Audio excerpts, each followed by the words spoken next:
Bapa, bericaralah Kau kepada kami. Engkau siapkan hati kami ya Tuhan, untuk menerima segala sesuatu yang Engkau sudah sediakan buat kami, dan Engkau akan anugerahkan buat kami Tuhan. Tapi sekali lagi Tuhan, kami minta di dalam nama-Mu, buat kami punya pandangan ini Tuhan. Engkau lebih besar dari semuanya. Engkau lebih besar dari semua yang ada di dalam dunia ini. Dan kami akan mengatakan kepadamu, kami tetap memilih Engkau. Kami tetap memilih Engkau Tuhan. Biarlah pengertian ini memasuki akan hidup kami masing-masing pada hari ini. Dan juga kepada setiap anak-anak-Mu yang streaming pada malam ini Tuhan. Sungguh inilah yang hamba-Mu minta daripada-Mu.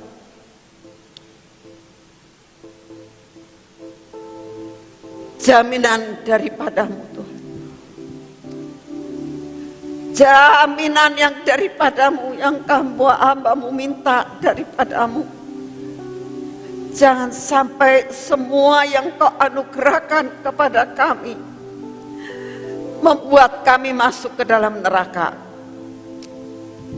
Tuhan, jamin kami.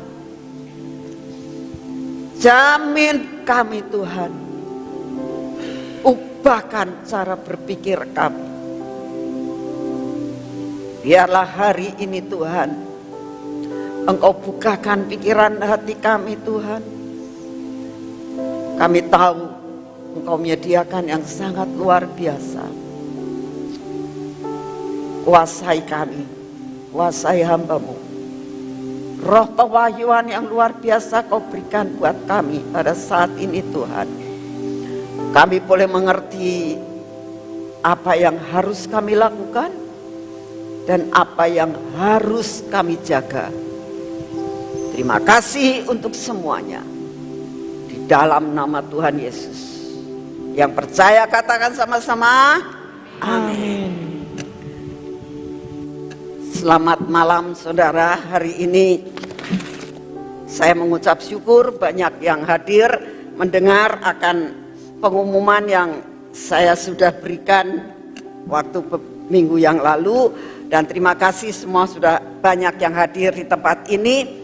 Demikian juga saya percaya saudara-saudara yang streaming pada hari ini, benar-benar saudara dengar baik-baik akan apa yang saudara dengar pada hari ini. Dan benar-benar mempunyai sesuatu kewaspadaan ya.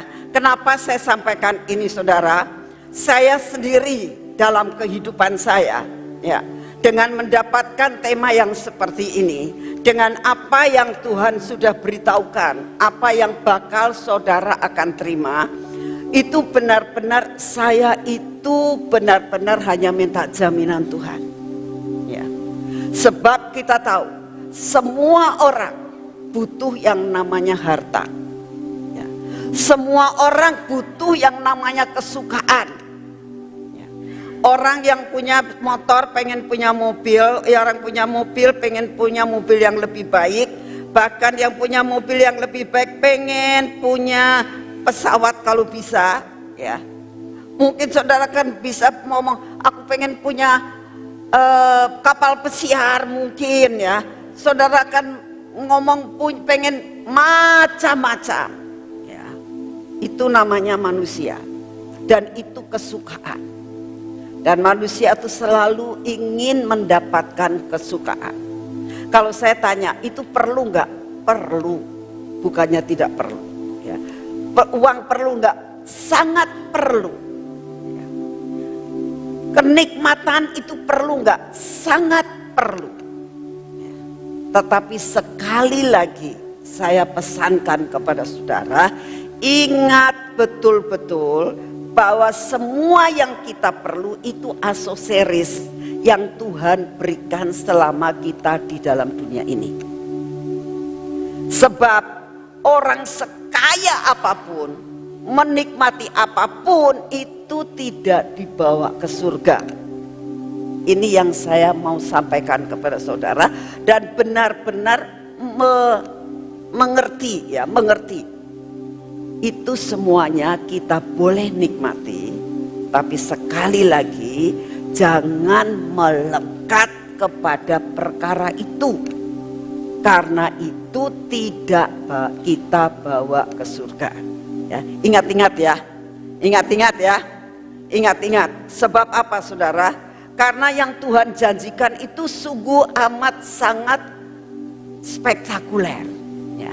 Semua janji yang Tuhan berikan untuk financial freedom itu poin-poinnya yang saya dapatkan dari Tuhan berdasarkan firman Tuhan itu akan dibagikan tanggal 19.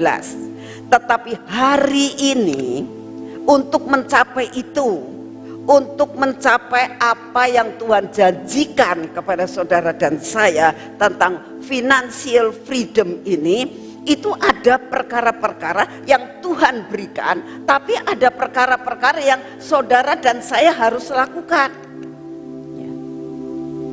Karena tanpa saudara dan saya mau melakukan hal ini, itu nggak akan bisa menikmati. Mungkin saudara akan dapat, tapi nggak bisa menikmati. Dan kemungkinan dalam saudara menikmati itu gagal di tengah jalan. Gagal di tengah jalan. Karena nggak stabil dalam kehidupan dan pengikutan kita kepada Tuhan. Jadi hari ini saudara, benar, pasang mata baik-baik, pasang telinga baik-baik. Saya tahu saudara banyak yang dari luar kota, yang hari ini harus pulang pergi. Saya itu benar-benar mengucap syukur kepada Tuhan dan sangat berterima kasih, angkat topi buat saudara yang mau datang dengan naik kereta api, malam pulang lagi, naik mobil pulang lagi, sedangkan tempatnya tidak dekat ya. Ada yang dari Jawa Timur, ada yang dari Jawa Barat, ada yang dari Jawa Tengah. Banyak sekali yang melakukan hal ini karena tujuannya semua pengen mendapatkan yang dinamakan financial freedom. Itu tidak salah, itu tidak salah ya. Jadi saat ini saya ingin menghimbau saudara, dengar baik-baik, minta kepada Tuhan supaya jangan ngantuk ya, supaya apa yang disampaikan saudara bisa terima dan saudara bisa menikmati dan bisa melakukan akan apa yang Tuhan mau. Amin ya.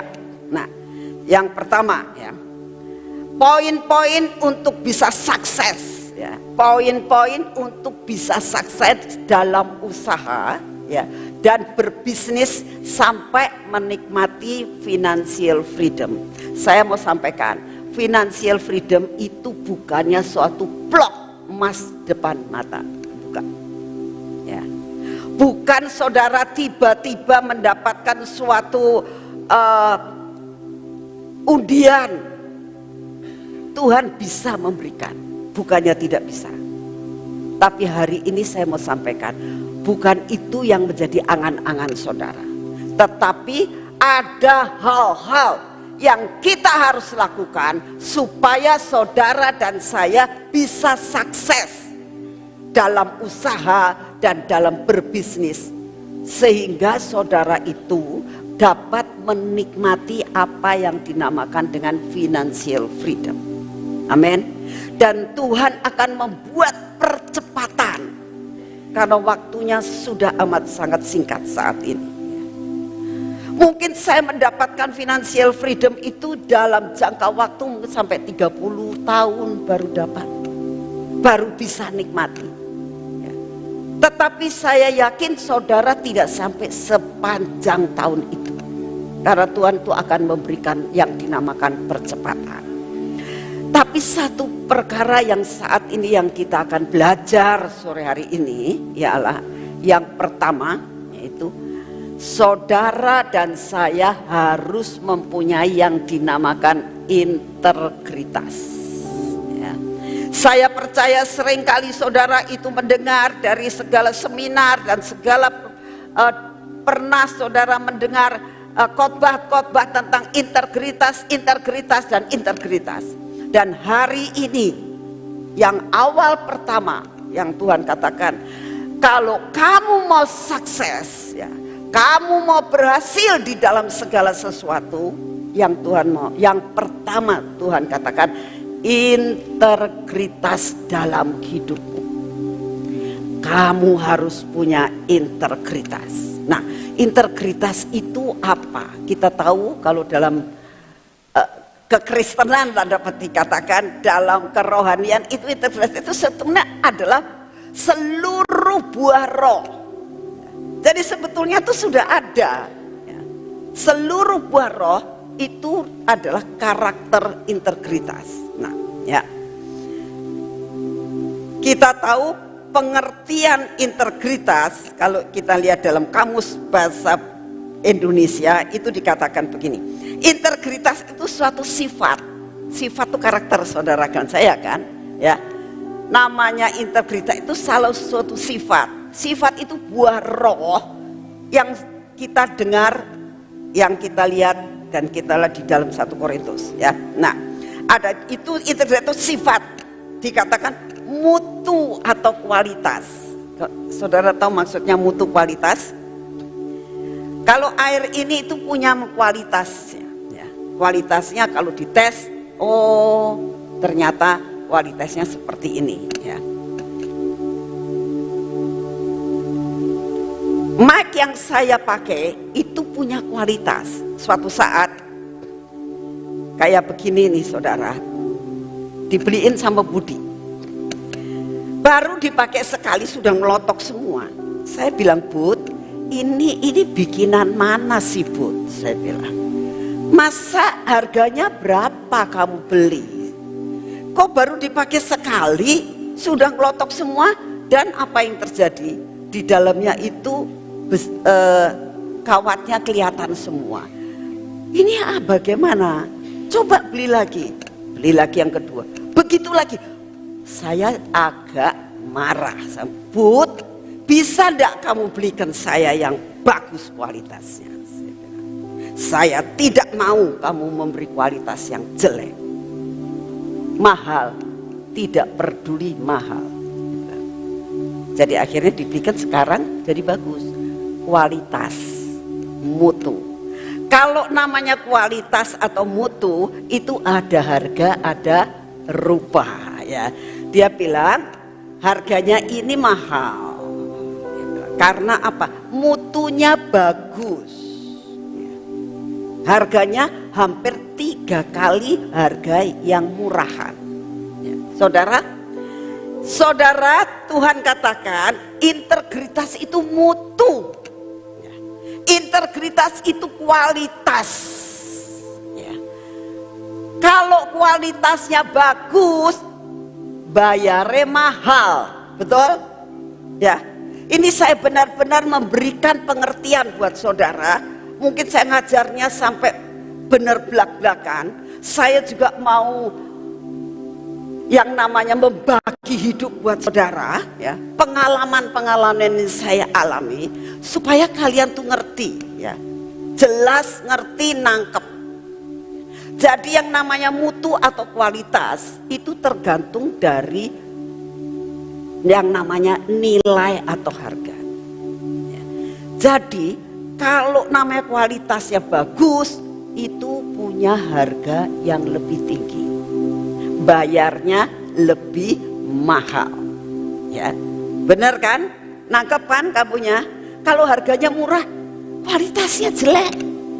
Nah, yang namanya integritas itu adalah suatu kualitas atau mutu, ya.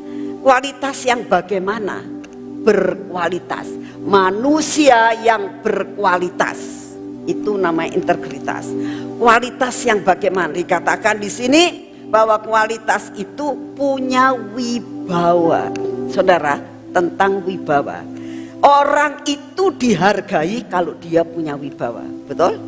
Ya.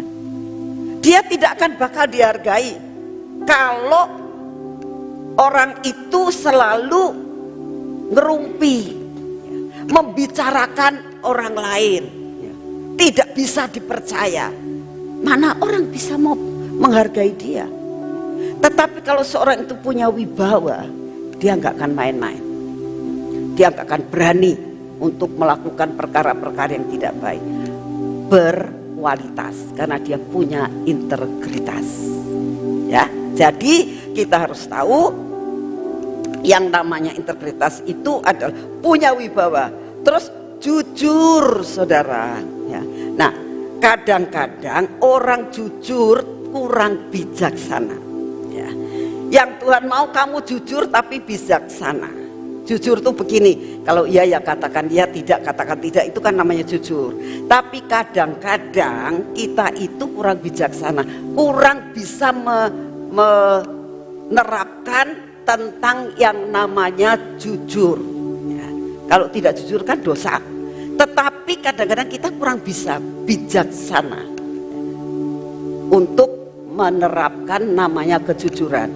Kita minta kepada Tuhan yang dinamakan jujur tapi bijaksana. Yang penting maksudnya nyampe. Ya. Saya kasih contoh ya tentang jujur tapi bijaksana. Ya. Pada waktu suami saya meninggal, ya, Sophie masih ada di Kanada.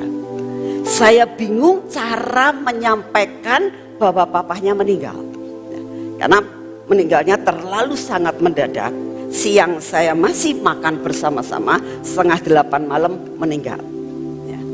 Kemarinnya Sophie baru telepon sama saya, "Mah, papa gimana?" Karena dia rasanya seperti sudah tahu kalau dia tuh bakal ditinggal papahnya.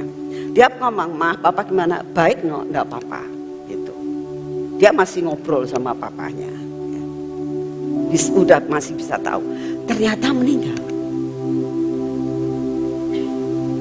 Sedangkan dia mau menghadapi ujian pada saat itu.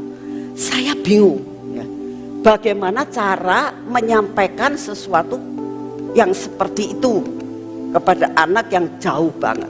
Ya. Saya berdoa sama Tuhan, Tuhan, gimana saya harus ngomong supaya anak ini itu tidak syok, dan bagaimana caranya saya harus membawa dia pulang dan sebagainya. Akhirnya saya mengatakan, saya akhirnya telepon sama teman-teman yang di sana untuk membelikan tiket. Kamu beli tiket ya, ini begini, ini semua tiket sudah saya atur melalui temennya. Ya. Dia belum tahu. Temen serumitnya dia, saya bilang sekarang anaknya di mana? Masih di kampus, tante. Oh, ya udah, tunggu aja sampai dia pulang. Nah, sampai pulang, saya telepon. "Non, kamu kapan ujiannya?" Saya bilang. "Ujian sih sudah selesai, Mah, tinggal saya menyerahkan tugas." Dia bilang. "Apakah tugas itu kamu bisa kasih teman buat menyerahkan, atau kamu harus maju?" "Oh enggak, Mah, bisa dititipin ke teman untuk cuma menyerahkan, nggak ada ketemu dosen." "Oh ya sudah." Terus saya bilang, "Kalau kamunya malam ini pulang," saya bilang. Dia udah nangis, sudah tidak bisa dia ngomong. "Tenang dulu," saya bilang. "Mama mau ngomong kamu malam ini pulang." Gitu. Dia bilang, "Papa kenapa?" Saya ngomongnya, "Papa di rumah." Memang jenazahnya di rumah. Ya. "Papa di rumah." "Papanya kenapa?" "Di rumah." Saya bilang gitu. Saya nggak ngomong dia udah meninggal. Saya bilang di rumah. Wah, dia sudah nggak bisa sekarang udahlah, jangan banyak mikir. Kamu tata-tata baju, sebentar kamu dijemput untuk pergi ke bandara. Saya cuma ngomong begitu, ya. Terus sudah, saya saya sudah selesai. Cuma saya bilang sama rumitnya, tolong dampingin dia sampai di pesawat, karena dia harus sendiri pulang untuk kesini. Ya. Nah, ini salah satu contoh, ya, bahwa kita mencapai kejujuran, ya, tapi harus bijaksana. Nah, kalau ya nggak bijaksana, "Non, cepat pulang, papa kamu mati."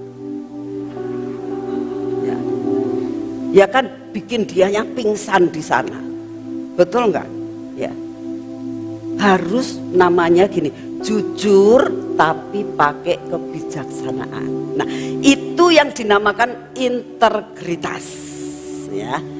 Begitu juga kalau saudara ini dagang, cerita ini yang dagang ya, ngomong gini, kok mahal sih harga segini? Soalnya ini modalnya segini, sedangkan modalnya tidak segitu. Itu namanya tidak jujur. Ya, kita tak usah ngomong harganya berapa kok modal kita, nggak usah ngomong. Cuma kita tahu ini harga sini kok mahal.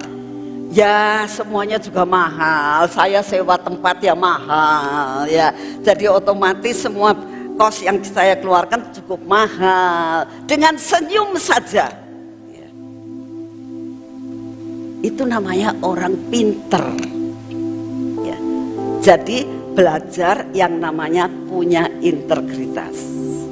Jangan ngomong mau segini nggak mau ya sudah, silahkan kamu cari yang lain. Lari saudara, ya. Kamu begitu nggak bisa mencapai yang dinamakan financial freedom, ya. Harus punya kebijaksanaan di dalam melakukan segala sesuatu supaya saudara dan saya dapat menikmati, ya, yang namanya financial freedom. Itulah yang namanya jujur, konsisten. Apa sih namanya konsisten? Konsisten itu kalau janji ditepati, itu namanya konsisten. Kalau kamu terima barang, ya, dikasih dari supplier, terus dikatakan kok kira-kira bayar berapa, kapan engkau bayar, mau bayar, kamu kalkulasi dulu, tetapkan tanggal, dan tepat tanggal itu kamu harus bayar. Itu namanya konsisten. Kalau sampai kamu tidak bisa bayar karena uangnya kurang, telepon, jangan gelo. Nah, itu tidak punya integritas namanya, ya. Ngerti ya? Bisa bayangkan ya namanya integritas itu sampai di mana, ya. Kalau memang kita nggak bisa bayar, kita ngomong, kok maaf Pak, maaf, ini ngeblong sayanya, ya. Tolong ceknya jangan dimasukin dulu. Itu namanya orang yang konsisten. Sekalipun gak bisa bayar, tapi jujur, mengaku dengan jelas. Nah, itu namanya orang yang punya integritas. Tanpa kompromi. Namanya integritas itu tanpa kompromi. Apa yang dinamakan dengan tanpa kompromi? Yaitu jangan sekali-kali menipu, sedikit-sedikit rempet, jangan, ya, konsisten. Dan kalau misalnya kamu tidak bisa bayar, jangan pakai alasan. Ngomongnya begini misalnya, kok maaf ya, barang kok juga masih ada, gak laku. Itu bukan alasan, ngeles namanya, ya. Ngomong aja, kok maafin saya, ya. Tolong bisa mundur. Udah, selesai. Jangan pakai alasan yang seolah-olah itu baik. Tidak ada kompromi dengan dosa, ya. Itu namanya mempunyai yang dinamakan integritas, ya. Mempunyai nilai moral. Tunjukkan kalau saudara dan saya itu anak Tuhan, moralnya baik, moralnya benar, ya. Mempunyai etika yang kuat, ini sudah tidak usah diterangkan, namanya ngerti sopan santun. Namanya etika itu punya sopan santun. Hidup benar, ini semuanya harus melakukan akan itu. Setia dan patuh, ya. Bisa dipercaya, ya. Mempunyai attitude atau sikap yang baik, bisa bergaul ramah, percaya diri, dan bisa bersosialisasi. Nah, itu namanya semuanya yang dinamakan definisi daripada integritas. Nah, sekarang pertanyaannya, kan tadi dikatakan kan itu suatu karakter. Bisa enggak kita punya yang namanya karakter yang tadi begitu? Bisa enggak? Kira-kira kita itu bisa enggak? Kalau kita itu terus terang saja, manusia punya sifat. Ada sifatnya memang nakal, sifatnya memang licik, banyak di sini yang juga punya sifat-sifat yang kalau bisa ngakalin orang, ya. Kalau bisa sedikit nipu-nipu, bikin jalan-jalan bagaimana caranya, memalsukan sesuatu, jual sesuatu barangnya di dalamnya tidak seperti itu, ya. Nah, banyak hal tidak punya integritas, sifat, karakter, dan banyak pakar-pakar yang mengatakan, wes, namanya sifat tidak bisa berubah, ya. Namanya karakter kalau sudah jelek itu tidak bisa berubah. Banyak sekali pakar-pakar yang mengatakan begitu. Nah, kalau sekarang saudara tanya, Bu, kalau menurut Ibu bisa nggak sih kita ini punya integritas seperti yang disebutkan itu? Saya akan jawab, bisa iya, bisa tidak. Ngerti? Bisa iya, bisa tidak. Karena terus terang, ya, untuk mengubah karakter itu ndak gampang. Saya mau tanya, siapa saudara yang bisa merubah karakter istrinya? Yang ceritanya kalau setiap hari bangunnya selalu suaminya lebih dulu daripada istrinya. Ayo, susah, ya kan? Ya wis lah, trimo wae lah. Ya, sifat itu tidak mudah. Jadi kalau saudara tanya, saya bisa katakan bisa iya, bisa tidak. Nah, dasarnya apa? Kalau saya katakan itu bisa berubah, dasarnya apa? Ya dasarnya firman Tuhan. Ya, firman Tuhan mengatakan begini, 2 Korintus 5 ayat 17. Coba ditayangkan. Ini nggak ada di situ, ya, karena baru dapat tadi sore. 2 Korintus 5 ayat 17. Firman Tuhan mengatakan ini. Jadi siapa yang ada di dalam Kristus, jadi yang ada di dalam Kristus, ya. Orang yang ada di dalam Kristus. Jadi kalau misalnya tisu ini, ya, ini orang nih di dalam tangan saya, ya kan? Nah, dalam Kristus dikatakan ia adalah ciptaan baru, yang lama sudah berlalu, sesungguhnya yang baru sudah datang. Terjemahan dari The Message mengatakan gini, yang kita lihat adalah siapapun yang bersatu dengan Yesus Kristus, yang bersatu di dalam Yesus Kristus, itu mendapat awal yang baru, mendapat awal yang baru, ciptaan baru. Kehidupan yang lama telah hilang, kehidupan yang baru sedang berkembang. Ya, jadi apakah integritas itu bisa dirubah? Karakter itu bisa dirubah, bisa sesuai dengan yang dinamakan 2 Korintus 5 ayat 17. Sekarang persoalannya mau tidak? Saya percaya semua mau kan? Nah, saya akan memberikan suatu gambaran yang tadi saya, mana Freddy? itu barang yang saya titipin tadi. Ya. Kalau saudara lihat, ini kayu. Ya kan? Ini kayu. Ini kayu, ini dalamnya kayu. Cuman dicat hitam. Ya. Kayu ini gambaran daripada tubuh manusia. Tubuh manusia itu seperti pohon, Tuhan katakan. Ya. Pada waktu Nebukadnezar dikatakan itu pohon, seperti pohon manusia itu. Rapuhnya ada.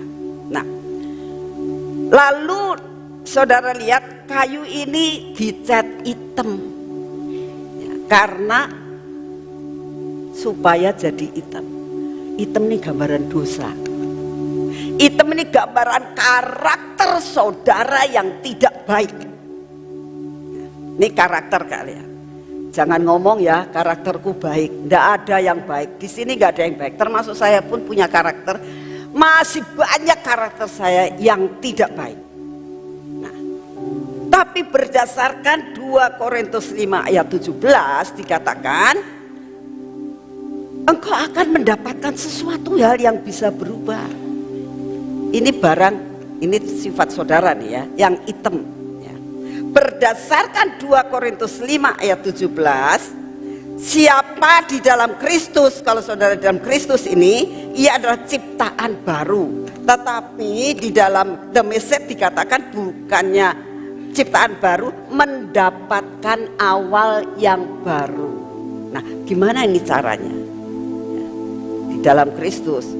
Jadi saya bilang sama Freddy tadi, coba ini dibikin jadi putih. Ya.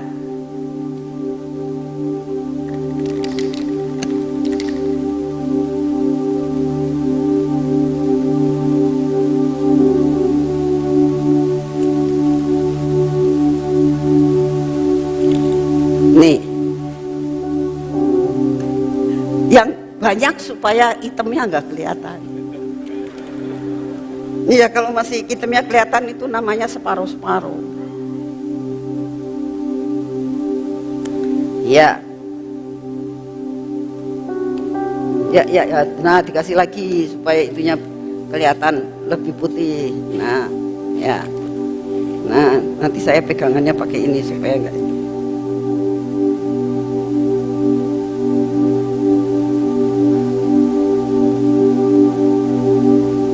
Tuh yang hitam-hitam.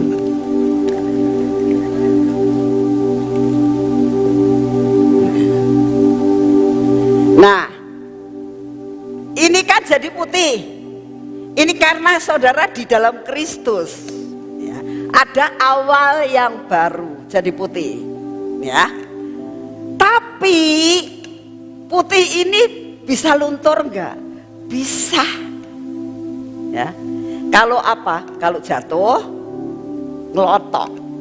Ya. Kalau kebentur ngelotok. Betul enggak? Jadi sifat kalian mempunyai integritas yang tinggi karena Yesus ada di dalam diri kamu, itu bisa ngelotok. Kalau ngelotok timbul lagi enggak? Timbul lagi. Makanya berapa banyak orang yang sudah berubah dalam tengah perjalanannya, ya, dia jatuh. Karena apa? Ngelotok, saudara. Ya. Yang putih tidak jadi putih lagi, ngelotok. Supaya tidak ngelotok gimana? Terus menerus dipilok. Terus tambahin lagi, tambahin lagi, tambahin lagi. Putih terus kan? Nah, kalau sudah putih terus, jatuh nih ceritanya. Masih putih. Karena apa? Tebel. Betul kan? Tebal. Lebih tebal, jatuh tetap putih. Jatuh tetap putih. Ya, karena dilapisi dengan lapisan terus menerus. Nah ya, sekarang saya mau sampaikan kepada saudara. Hidup kita kalau dilapisi firman setiap hari, baca firman setiap hari, penyembahan pujian setiap hari, itu sama dengan dilapisi. Tambah lama tambah tebel, tambah lama tambah tebel. Bisa jatuh nggak? Bisa, tapi tidak kelihatan aslinya. Bisa ngerti gambaran ini? Ya. Saya berdoa, saya ngajar saudara hari ini, mungkin panjang hari ini khotbahnya, tapi saya pengen saudara bisa nangkep, bisa ngerti, bisa jalani, dan kalian menjadi menang. Jadi saudara tahu, bisa ndak kita punya karakter integritas yang seperti disebutkan tadi? Katakan sama-sama, bisa. Ya, katakan sama-sama.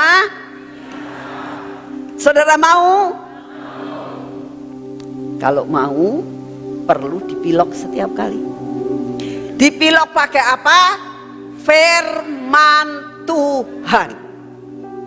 Lebih banyak engkau baca firman Tuhan, dikatakan ini ciptaan yang baru, ya.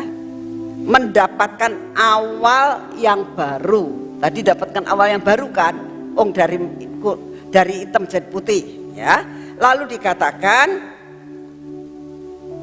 diciptakan baru, yang lama sudah tidak ada. Kehidupan lamanya telah hilang.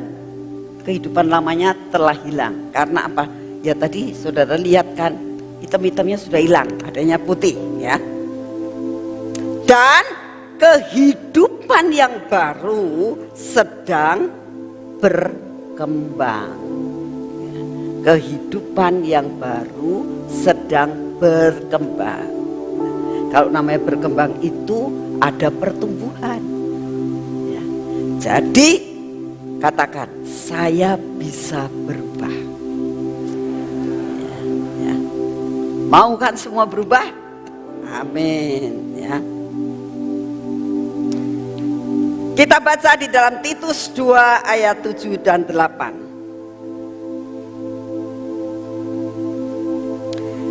Dan jadikanlah dirimu sendiri suatu teladan dalam berbuat baik. Hendaklah engkau jujur dan bersungguh-sungguh dalam pengajaranmu. Sehat, tidak bercela dalam pemberitaanmu, sehingga lawan menjadi malu karena tidak ada hal-hal yang buruk yang dapat mereka sebarkan tentang kita. Amin. Ya. Jadi integritas itu dalam, perlu adanya perubahan. Dan saudara tahu, orang yang mempunyai integritas tinggi, favor Tuhan terus menyertai. Itu pasti. Selalu dapat kemudahan. Kemanapun juga saudara akan dapat kemudahan. Berkat itu akan melimpah dalam kehidupan saudara. Dan dalam relatif singkat, itu Tuhan seperti membalikkan keadaan, menolong sesuatu hal yang dari bawah terus langsung naik ke atas. Beberapa waktu yang lalu saya dapat suatu WA dan kesaksian, saya lupa dari siapa, tapi kesaksian itu sangat-sangat memberkati saya, ya. Dan saya mau share kepada saudara, bagaimana orang yang punya integritas tinggi itu dalam sekejap Tuhan sanggup mengubah. Ya. Ada satu keluarga, imamah sama anaknya perempuan yang masih sangat kecil, dan anak ini sedang ada di rumah sakit menungguin mamahnya yang sakit cukup keras. Dokter mengatakan ini harus ditangani dengan cepat. Ini harus mendapatkan obat-obat yang harganya mahal. Ibunya tidak punya uang, miskin banget. Ya. Apalagi ini anak. Ya, jadi dia tidak sanggup melihat mamahnya yang ada di kamar rumah sakit itu berjejer dengan beberapa orang karena memang di kelas yang paling rendah. Lalu dia itu keluar, ya, dengan dinginnya yang luar biasa. Dia duduk di pojokan tiang dan dia duduk. Ya. Waktu dia duduk, tiba-tiba ada tante-tante yang lagi buru-buru mau naik tangga berjalan, tasnya jatuh. Ya. Dia ambil tas itu, dia lari mau ngasihkan ke tante ini, udah nggak keburu, udah nggak kekejar, ya. Nggak kekejar, tantenya sudah naik mobil terus pergi. Nah lalu dia bingung, dia duduk, dia bilang, ini bagaimana, apa yang harus aku lakukan? Dia dalam keadaan butuh uang. Saat dibuka itu uang dolarnya membuat matanya membelalak. Mulailah dia berpikir, kalau ini buat biaya mamahku itu lebih dari cukup. Ini saya bisa pakai untuk yang lain-lain. Mungkin seperti itu. Tapi ini anak, diambil itu dompet, dia sudah nggak tahu karena sudah malam pada saat itu. Dia nggak tahu mau dibawa kemana. Akhirnya dia datang ke mamahnya. Dia, mama, ini ada berkat. Ada orang jatuh dompetnya. Dompetnya itu uangnya banyak dolar. Cukup buat mama. Cukup buat hidup kita, bahkan lebih. Tapi apa kata mamahnya? Nak, ini miliknya orang. Kamu kembali ke tempat, duduklah di tempat itu. Yang punya dompet pasti kembali. Jangan ambil sedikit pun, itu bukan milik kita.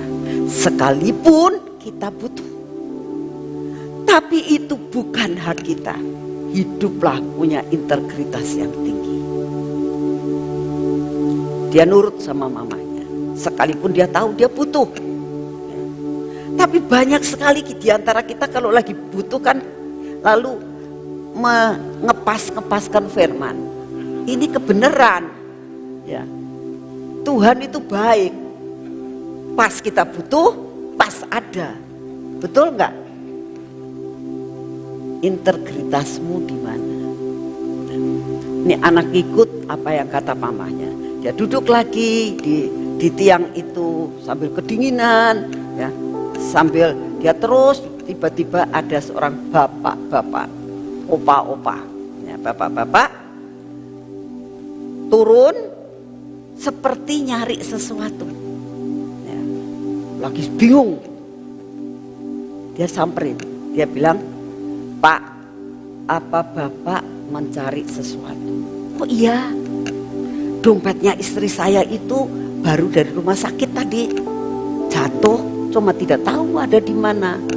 Saya mau cari, dia bilang. Apakah ini dompetnya istrinya Bapak? Oh iya, waduh, kamu ini anak kecil, ya. Kok dapat uang segini banyaknya? Kamu kamu pakai, sedangkan kamu jaket saja nggak punya. Saya lihat kamu sangat kedinginan. Ini uang kamu bisa pakai buat segala macam. Kenapa kamu tidak pakai? Mama saya memberitahukan kepada saya tidak boleh karena itu bukan milik saya. Darah, mama kamu di mana? Mama saya dirawat. Yuk sekarang ke mama kamu.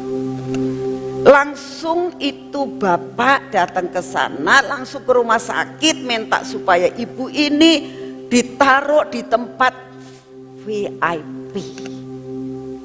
Langsung dipindahkan, langsung dikatakan, kamu harus biaya apapun juga aku akan bayar, kata si bapak ini, ya. Selamatkan ibu ini, selamatkan ibu ini. Saya mau bayar berapapun juga. Cari dokter yang paling luar biasa. Dia kasih uang di rumah sakit itu. Dia dipindah, dirawat dengan baik, saudara. Besoknya si bapaknya datang lagi sama istrinya. Dia peluk itu anak. Dia diberiin baju, diberiin apa. Terima kasih. Dia tetap nungguin mamanya. Tapi seminggu kemudian mamanya meninggal. Ya. Dia nggak punya papa, nggak punya mama, nggak punya saudara. Lalu dikatakan, kamu gak usah takut. Kamu tak angkat anak sama papa. Ya. Kamu tak angkat anak, kamu jadi anaknya saya. Sekarang manggil saya papa. Setelah semua penguburan selesai, dia diajak dan pindah ke rumah yang gede, kamar yang indah, semua kebutuhan disekolahkan, saudara. Singkat cerita, ini anak memang pintar. Ya. Singkat cerita, dia sampai S1, disekolahkan sampai S1. Ya. Dia diajari untuk menjadi seorang manajer. Jadi manajer,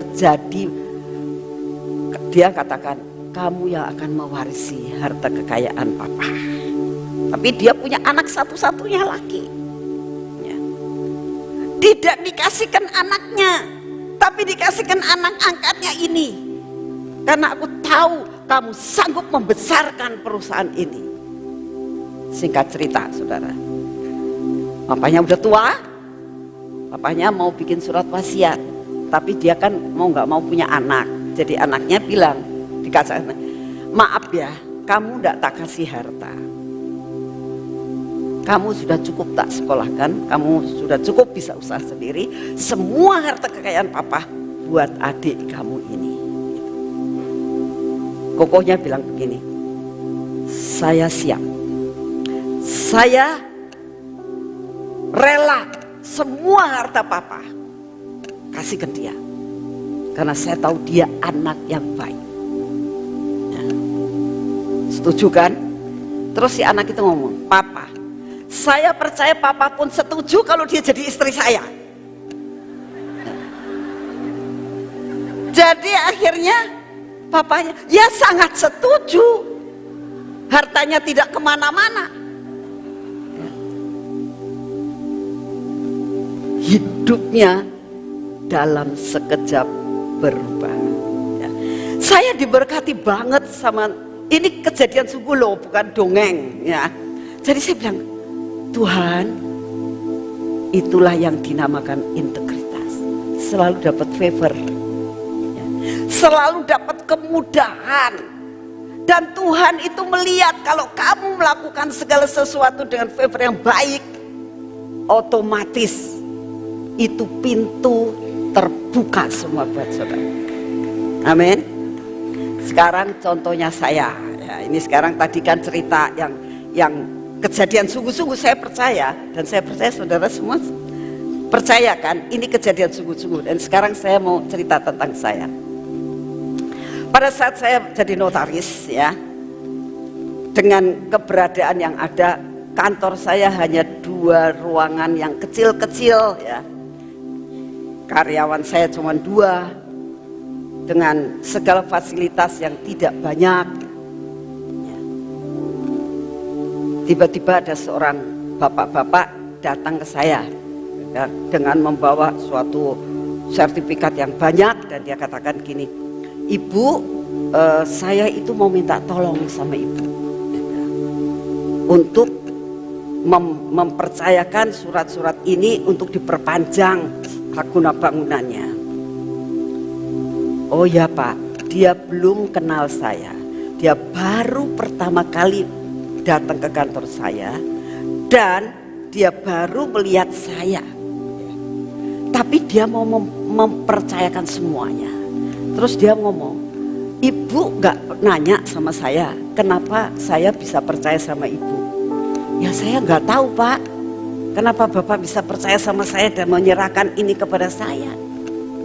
Saya sudah tanya banyak pengusaha-pengusaha yang besar-besar di kota ini. Saya tanya, notaris yang bisa dipercaya itu yang mana? Oh itu loh, notaris Nani. Itu orangnya bisa dipercaya. Dia jujur. Memang mahal. Ada pertanyaan. Tapi jujur, itu bisa dipercaya. Kalau dipercayakan uang, oh bisa, dia nggak bakal makan uang. Saya sudah tanya ke toko-toko emas, memang toko emas langganan saya banyak saudara waktu itu. Saya tanya ke mereka dan semua tidak ada yang mengatakan ibu itu tidak baik. Ya. Makanya saya datang ke sini, saya bilang, Tuhan terima kasih kalau saya bisa menjadi terang di kota ini. Ya. Dia percayakan itu, langsung sayanya kasih harga yang tinggi. Dia tidak nawar karena dia sudah tahu ini notaris mahal. Saudara, sehingga saya dalam relatif singkat cukup dapat duit banyak. Ya. Integritas, ya. Favor Tuhan akan turun. Kalau engkau bisa mempunyai integritas hanya karena anugerah Tuhan. 2 Korintus 5:17 itu. Perkatakan, Tuhan ubahkan aku supaya aku bisa dipercaya, sehingga favor Tuhan itu akan turun atas hidup saudara. Itu baru satu ya, sudah 7:30 ya, masih terus ya, masih panjang, ini masih panjang, banyak sekali yang harus kalian terima hari ini ya. Ini yang pertama, sudah ya. Apa yang pertama? Ya. Udah ngerti? Mau berubah? Ya, sekarang naik tangga kedua. Ya. Tangga kedua adalah berhitung. Ya. Kamu mau mendapatkan yang namanya financial freedom, perlu berhitung. Ya. Supaya kamu sukses dalam segala sesuatu, perlu berhitung. Saya waktu kecil sudah berhitung, Bu.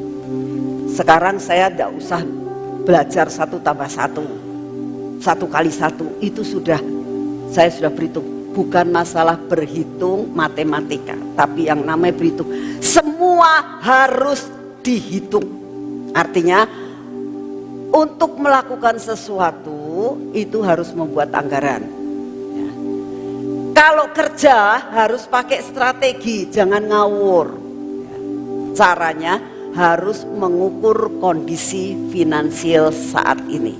Bagaimana cara mengukur kondisi finansial saat ini, ya? Sebab begini, saudara, kalau tidak kita akan susah nantinya. Kita baca Lukas 14 ayat 28. Sebab siapakah di antara kamu yang kalau mau mendirikan sebuah menara tidak duduk dahulu membuat anggaran biayanya. Kalau cukup uangnya untuk menyelesaikan pekerjaan itu. Nah, harus dihitung. Kalau kerja itu harus dihitung. Ya. Kadang-kadang saya mau kasih tahu ya. Kadang-kadang saudara dan saya ini tidak suka memperhatikan yang namanya hitung-hitungan. Kenapa? Karena alasannya, saudara tahu alasannya, iman. Harus beriman. Iya, saya tidak nyalakan, perlu iman. Tapi hitungan, hikmat perlu dipakai. Ya. Saudara harus tahu, ini namanya orang berhitung. Jangan sembarangan. Kalau mau memukul sesuatu harus pakai perhitungan. Jangan ninju sembarangan. Tidak bisa, saudara. Jadi saya mau sampaikan kepada saudara, perlu berhitung. Kita kasih contoh ya, di mana orang ini tidak matang berhitungnya. Ada salah satu anggota persekutuan zaman dulu ya, anggota persekutuan zaman dulu. Kami sedang membangun gedung ini. Ya. Dia banyak melihat mujizat. Cari tanah, rasanya Tuhan berikan.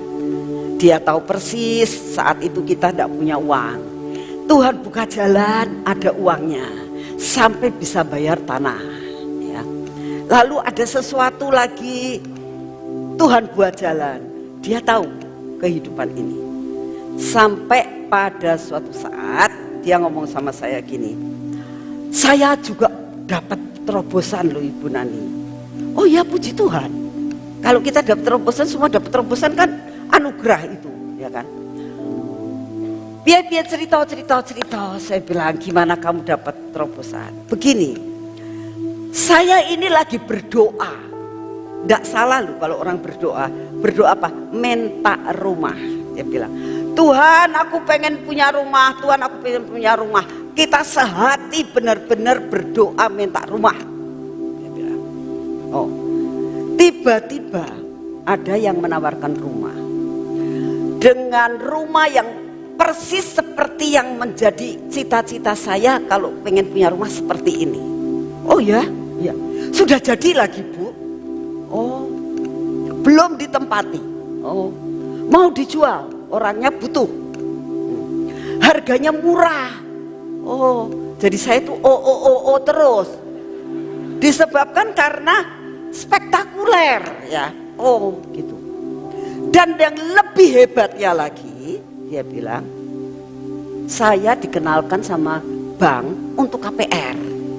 Oh, ya saya lagi. Dengan bunga yang sangat rendah. Oh, ya hebat saya bilang.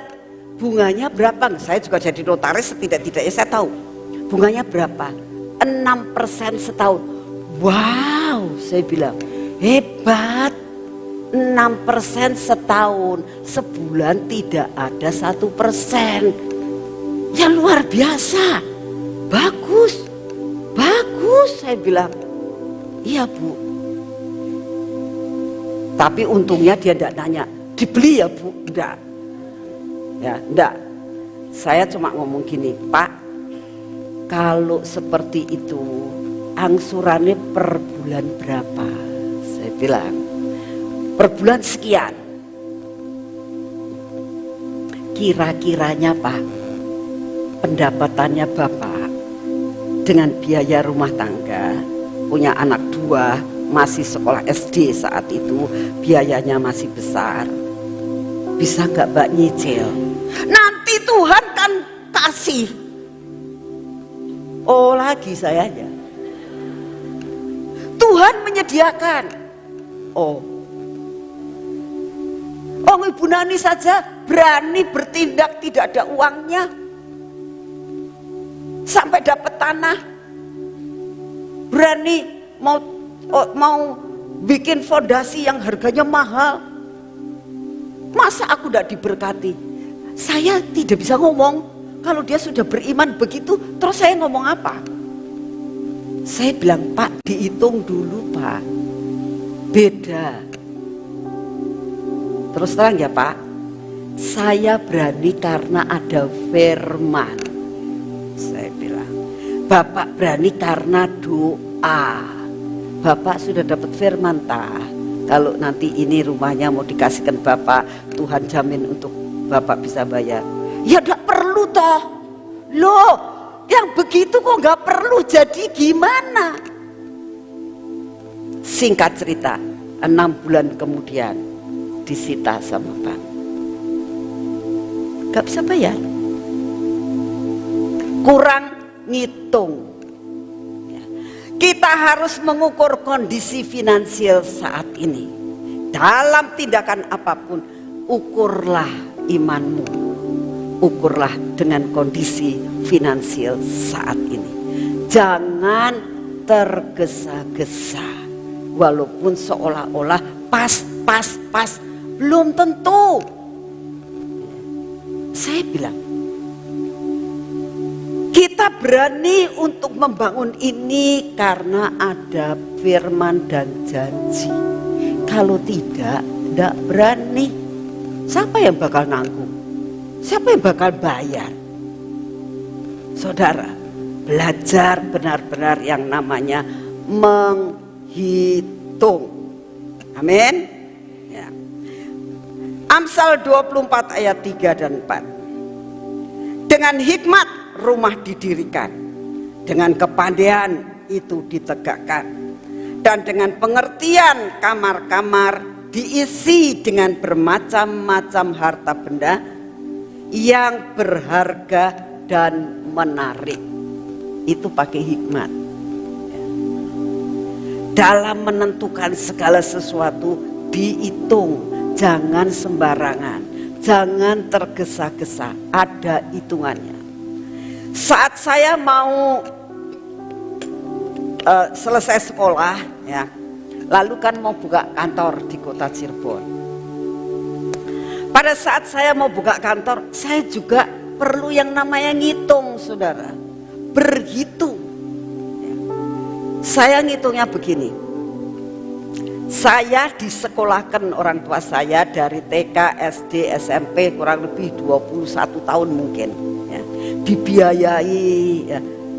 Menikah, dipestain, semuanya dibiayai, ya. Banyak sekali modal yang diberikan kepada saya. Saya gak tega ngomong lagi ke orang tua saya minta modal buat bikin kantor. Gak tega sayanya. Saya cuma berdoa, Tuhan, saya ini sudah jadi pengen buka kantor gak punya duit. Saya cuma ngomong gitu. Nah, mulai ngitung kan sayanya. Saya cari-cari, saya sering kali jalan naik motor sama suami saya muter-muter. Kira-kira di mana ya kalau kita buka kantor? Saya tanya sama beberapa calo, ya. Kalau kontrak berapa? Nah, ini harus belajar seperti itu. Kontrak berapa? Setahun berapa? Kalau direnovasi kira-kira ongkosnya berapa? Ya. Minimal 2 karyawan berapa? Meja kursi paling tidak 3. Ya. Kursi buat tempat duduk daripada tamu harus ada. Cirebon panasnya kurang lebih seperti ini, perlu AC, ya kan? Itu dihitung, saudara. Setelah dihitung, nggak masuk,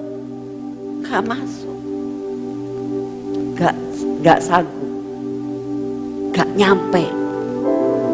Sepertinya tanganku nggak bisa memeluk gunung. Apa daya tanganku tak sampai itu. Terus bagaimana? Saya bukannya terus putus asa. Tuhan, kenapa Tuhan seperti ini? Enggak. Saya hanya duduk diam di bawah kaki Tuhan dan saya katakan, Tuhan, bukakan jalan buat saya.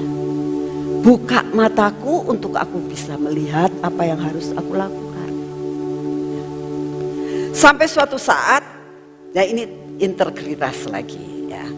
Suami saya sebelum dia itu menikah, suami saya itu selesai sekolahnya lebih dahulu, terus dia pindah ke Cirebon. Terus dia kerja di suatu perusahaan bangunan di kota Cirebon. Ya, ikut mereka. Terus begitu mau menikah dia bilang, Om saya mau resign, saya mau bikin sendiri, saya mau berdiri sendiri, saya mau menikah, bla bla bla dan sebagainya. Omnya itu respect sama dia, nggak apa-apa. Nanti kalau suatu saat kamu butuh, kamu boleh ke Om. Tapi kalau misalnya Om butuh kamu harus bantuin Om. Oh ya Om, nggak apa-apa. Jadi punya hubungan yang sangat baik. Ya. Karena apa? Sekali lagi, suami saya punya integritas yang bagus. Suatu saat, nggak ada angin, nggak ada apa-apa lah tiba-tiba. Suami saya ini pernah cerita sama si Om itu kalau saya ini mau buka notaris di sini. Ya cuma sambil lalu aja ceritanya. Tiba-tiba suatu saat dia ngomong gini, kamu mau main ke rumah Om sama istri kamu. Oh ya Om mau cerita-cerita, mau ngobrol. Nah ya saya bilang, ini bekas majikan saya pengen ketemu kamu. Yalah nggak apa-apa, ya orang bersosialisasi, apalagi saya di Cirebon nggak punya saudara, nggak punya teman ya. Ini ada orang yang mau berteman dengan saya, ya ngisi waktulah buat sore-sore. Jadi akhirnya kita ngobrol, terus dia bilang begini, kamu rencananya mau buka kantor di sini? Oh ya Om. Bu ya jangan begitu dulu. Ini karena dia orang tua ya. Kamu tuh belajar sama yang tua, gitu. Bener kan? Kamu kan masih baru, kenalan di sini nggak ada. Belajar dari yang tua.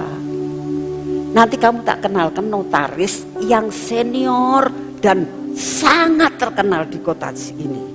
Oh iya Om, tapi kamu belajar, kamu kerja sama si bapak ini. Oh ya Om, boleh. Singkat cerita, saya dikenalin saudara sama si bapak senior banget, dia notaris di sini. Terus begitu dia ketemu saya, itu kelihatannya seperti Tuhan buat jalan gitu loh. Bisa respect banget sama saya. Terus dia bilang, boleh, kamu besok mulai kerja. Nah, tanpa minta surat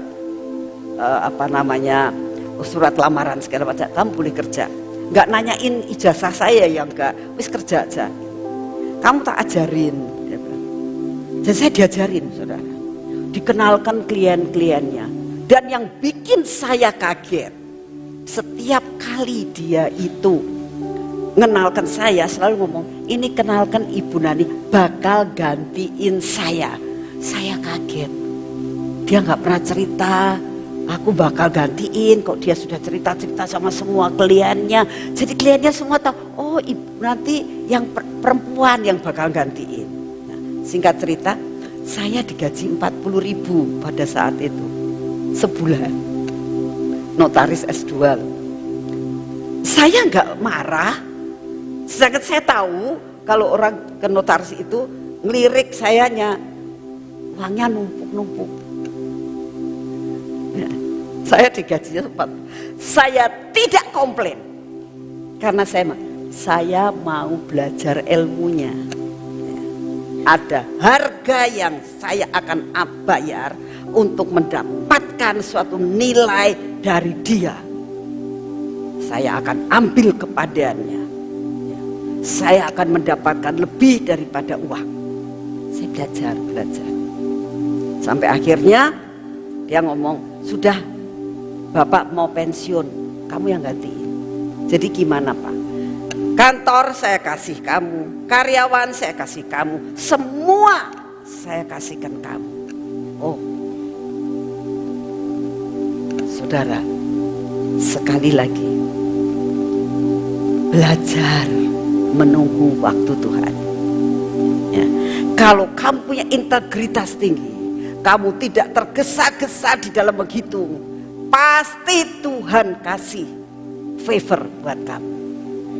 Sekali lagi, pelajari, ingat baik-baik, jangan tergesa-gesa, harus pakai perhitungan. Ya, jangan ngomongnya begini, ini barang murah, ya, gak apa-apa, gesek saja. 20 bulan lumayan, ya. Nanti kan berkat Tuhan datang. Itu namanya gambling. Jangan tergesa-gesa kecuali dapat janji Tuhan. Ya, kalau kamu dapat firman yang jelas, dapat jaminan, lakukan, merem, Tuhan pasti buka jalan. Ya, jadi kamu harus tahu, inilah namanya hidup bersama dengan Tuhan. Amin. Ya. Yang ketiga, ini kita naik ke step yang ketiga ya. Jangan meremehkan peluang kecil. Ya. Jangan meremehkan peluang kecil. Saya baca sebuah pepatah Tiongkok kuno. Ya, ini coba baca bersama-sama lah ya. Sebuah pepatah Tiongkok kuno mengatakan perjalanan ribuan mil. Yuk kita baca sama-sama. 2, 3. Ribuan mil dimulai dari 1 langkah. Jangan remehkan 1 langkah jika ingin mencapai banyak langkah ke depan. Banyak hal besar berawal dari hal yang diaminkan enggak? Diaminkan enggak? Sekali lagi ya. 2, 3. Sebuah pepatah Tiongkok kuno mengatakan perjalanan ribuan mil dimulai dari 1 langkah. Jangan remehkan 1 langkah jika ingin mencapai banyak langkah ke depan. banyak hal besar berawal dari hal yang kecil. Amin. Nih, ini memberkati saya sekali. Sebab ini kenyataan. Kamu mau naik tangga harus dari step awal. Kecuali Pak Gideon. Kalau naik tangga dua. Saya bilang, Pak wis tua loh Pak, wis tua. Saya bilang gitu. Tapi nggak bisa, nggak sabar ya. Dua. Boleh itu percepatan namanya. Tapi dimulai juga yang dari bawah, nggak bisa terbang ya. Jadi kita harus tahu bahwa kita harus tahu persis. Mulailah dari awal. Terus naik. Jadi harus jangan menyia-nyiakan, jangan merasakan percuma kecil, jangan. Kecil itu diperlukan. Itu peluang kecil bisa menjadi sesuatu hal yang lebar ya. Kita baca di dalam pengalaman daripada Daud. 1 Samuel 17 ayat 17. Isai berkata kepada Daud anaknya, ambillah untuk kakak-kakakmu berti gandum ini seeva dan roti yang 10 ini. Bawa cepat-cepat ke perkemahan kepada kakak-kakakmu. Dan baiklah sampaikan keju yang 10 ini kepada kepala pasukan 1000. Tengok apakah kakak-kakakmu selamat dan bawalah pulang suatu tanda dari mereka. Saudara, kita lihat ya di sini ya. Kita lihat pelajaran ini ya.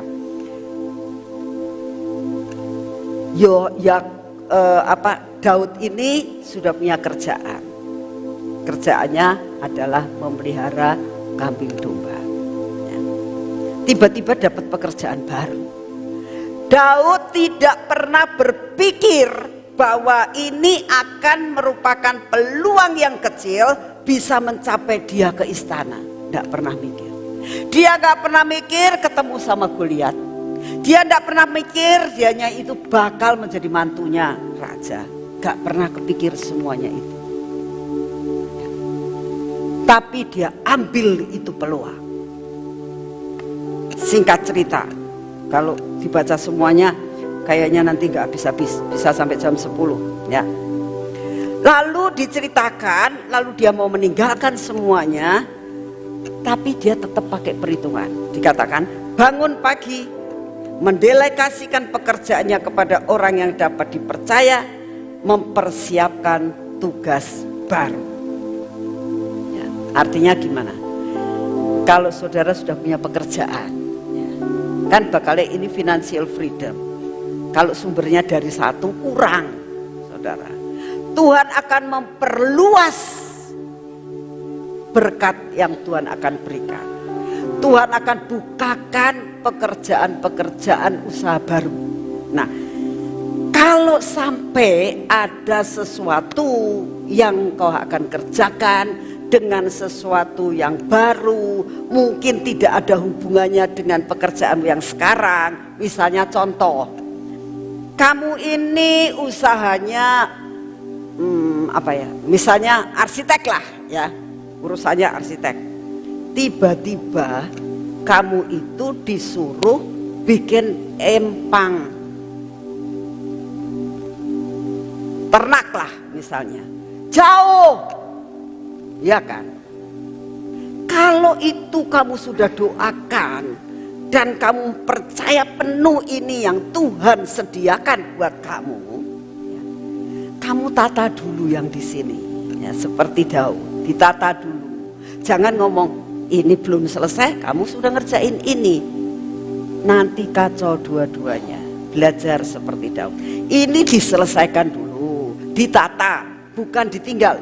Dia tidak pernah meninggal pekerjaannya, si Daud itu. Ditata dulu, diserahkan ke orang yang bisa dipercaya, bla bla bla bla. Dia baru mendapatkan tugas yang kedua. Demikian juga dalam usaha. Ya. Usaha. Ada seorang yang ngomong begini, Bu Nani, saya ini mau pindah pekerjaan. Saya bilang, jajaki dulu pekerjaan kamu yang kamu mau pindah. Jangan keluar dulu. Ini dijajaki, dipelajari, ditimbang-timbang, didoakan. Jadi nanti kamu itu dari keluar sini loncat ke sana sudah jalan. Jangan keluar dari sini 1 tahun nganggur, ternyata di sana kamu gak diterima, ya mau jadi apa? Perlu berhitung. Ya. Ini benar saya ingin mengajak saudara untuk inilah kenyataan hidup. Ini kenyataan hidup. Harus berhitung. Ya. Daud lakukan akan hal itu. Nah, lalu apa yang terjadi? Ya. Pada saat di sana kan tiba-tiba ketemu Goliat. Nah, saat dia menghadapi Goliat itu pun pakai perhitungan. Dia nggak sembarangan. Dia mulai mikir, aku ketemu orang yang seperti ini. Aku kecil, dia gede. Hitungan kalah. Betul kan? Saya lihat tombaknya segitu gedenya. Tombaknya saja, pedangnya saja mungkin sampai di pinggang saya. Wah, wis kalah ini. Pakai perhitungan. Terus dia bilang, kalau tak lihat-lihat, saya ketepel dari jauh. Itu jauh lebih. Kalau misalnya nggak kena sekalipun, aku bisa lari. Nggak deket sih sama Goliat, bener nggak? Ini orang pinter. Ini orang pinter. Dan dia ada ahli banget dalam memainkan ketepel. Jadi dia mulai membuat strategi, ngambil batu, langsung dia lakukan akan hal ini. Ya. Terus dia tahu jaraknya. Jarak segitu pasti kena. Jarak segitu pasti kena. Jarak segitu pasti kena. Langsung menang. Dalam sekejap dia mengalami perkara yang ajaib. Jangan sia-siakan peluang kecil. Ya. Kalau dibaca terus nanti susah. Ya. Selanjutnya, sekarang tentang bagaimana kita menguji peluang itu. Ya. Kita tadi sudah tahu kan banyak peluang. Sekarang mengujinya bagaimana kalau peluang itu benar dari Tuhan atau tidak. Ya. Kita uji secara fundamental.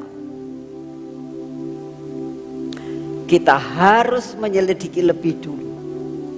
Apakah yang ditawarkan sesuatu kepada kita, penawaran itu yang sangat menggiurkan kita, diuji secara fundamental. Artinya punya dasar prinsip apa yang kita pelajari itu masuk akal enggak.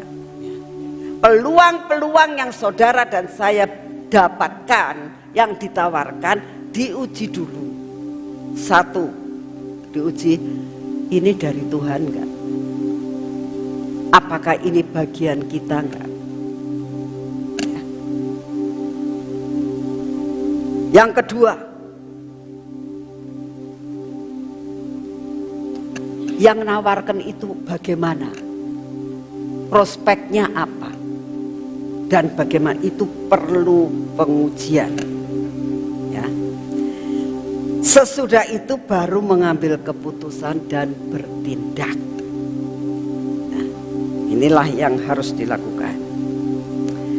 Lalu yang keempat, perlu kita itu punya investasi. Ya. Nah, sekarang investasinya apa? Arti investasi itu begini, ada uang lebih. Nah, seringkali kita kalau punya uang lebih, ibu-ibu itu tangannya gatel. Ya, pengen beli ini, pengen beli itu, pengen beli itu.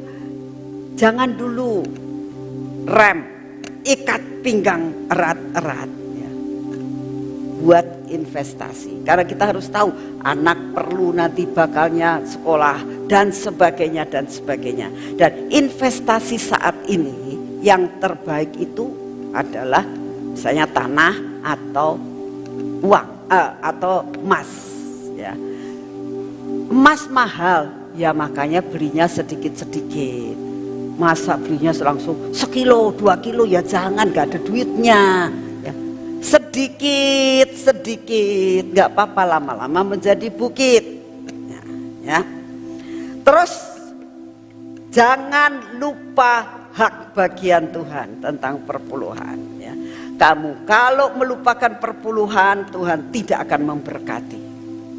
Nah, itu nggak perlu kalau saya bahas perpuluhan lagi, bahas investasi, semalam nggak habis ya. Cuman nanti suatu saat siapa tahu Tuhan ngasih kesempatan lagi untuk membahas tentang investasi perpuluhan, saya akan lakukan. Tapi sementara dengar ini saja dulu.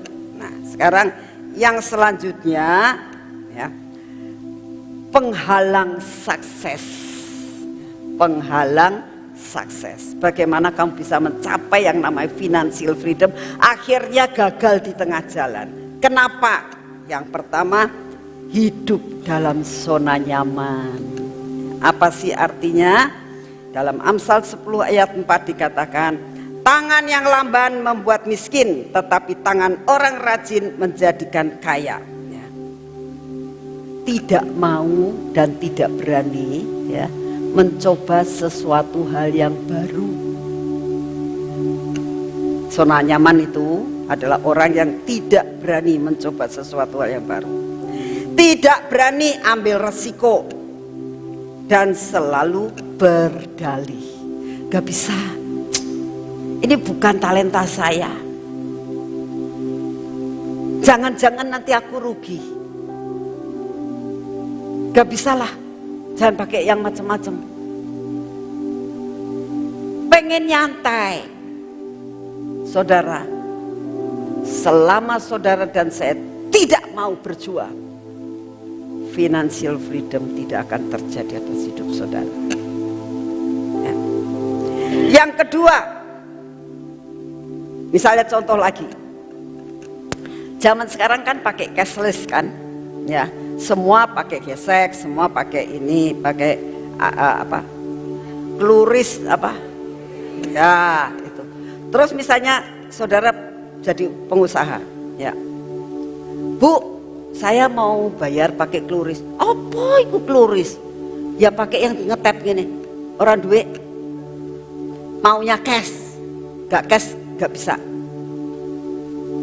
Ketinggalan, bener gak? Langganan bisa pergi ke tempat yang lain. Yang lain sudah pakai cashless kok, kamu tidak.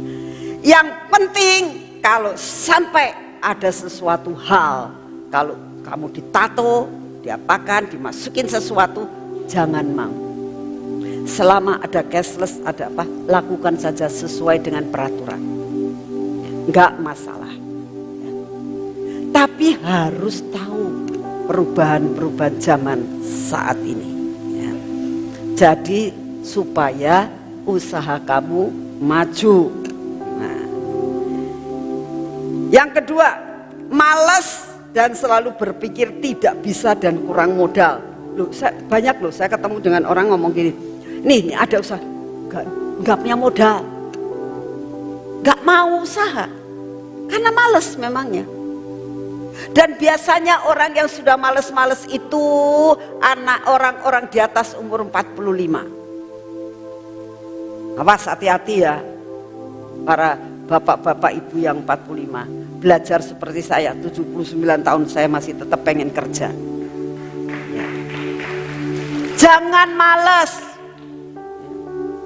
Jangan malas. Lakukan bagian kita. Itu yang Tuhan mau dalam hidup saudara dan saya. Ya. Tidak boleh malas. Amsal 6 ayat 9 sampai 11. Hai pemalas, berapa lama lagi engkau berbaring? Bilakah engkau akan bangun dari tidurmu? Tidur sebentar lagi, mengantuk sebentar lagi, melipat tangan sebentar lagi untuk mentinggal berbaring. Maka datanglah kemiskinan kepadamu seperti seorang penyerbu dan kekurangan seperti orang yang bersenjata. Awas, hati-hati. Lepaskan dirimu dari kemalasan. Kemalasan itu salah satu sifat loh. Ya, salah satu sifat malas itu. Bisa berubah enggak? sangat bisa. Dengan 2 Korintus 5 ayat bisa berubah, ya. Amin. Yang selanjutnya, yang ketiga, selalu cari jalan pintas dan tergesa-gesa. Pengen cepet, semua pengen cepet, instan. Makan mie pengen cepet, apa pengen cepet.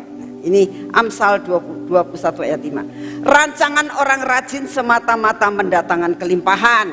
Oh, kalau kamu rajin, datangnya kelimpahan. Tetapi setiap orang yang tergesa-gesa hanya akan mengalami apa? Apa? Jangan tergesa-gesa. Kamu akan mengalami kekurangan. Ya. Jangan minta semuanya cepat-cepat, ya. Instan. Ya.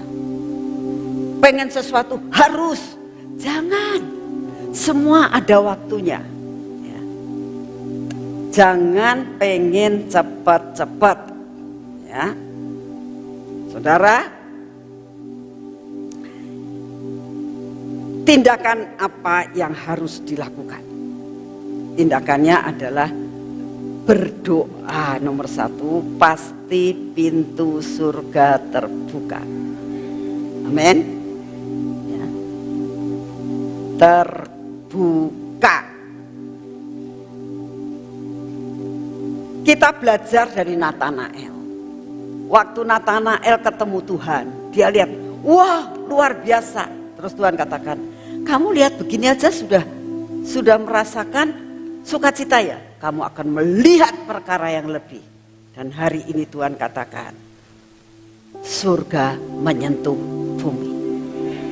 Engkau akan melihat yang lebih lagi daripada apa yang saat ini engkau akan alami. Jadi doa, ya, doa.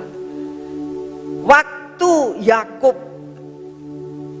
keluar dari Kanaan, di padang rumput, di padang yang belantara, dia ketemu ada tangga dari atas ke bawah.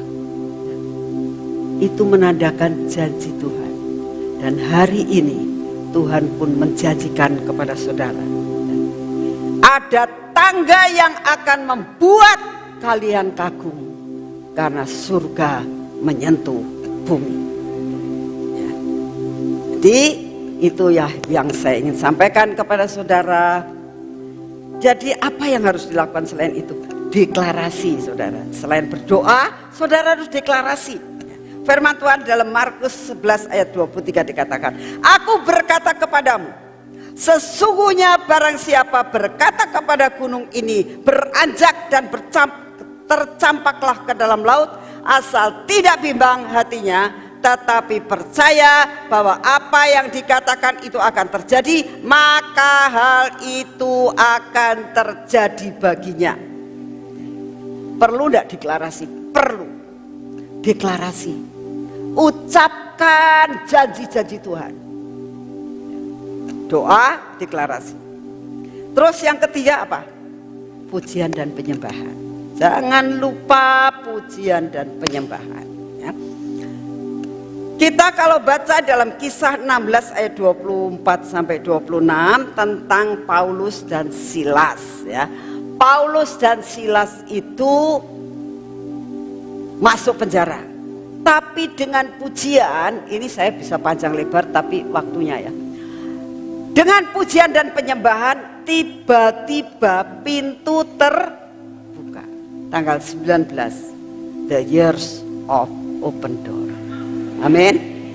Itu kalau kita pujian dan penyembahan, makanya nanti tanggal 19 jangan datang telat. Ikut penyembahan. Dalam penyembahan dan pujian, pintumu terbuka. Pasti terbuka. Apa yang Tuhan janjikan menjadi kenyataan. Amin. Ya.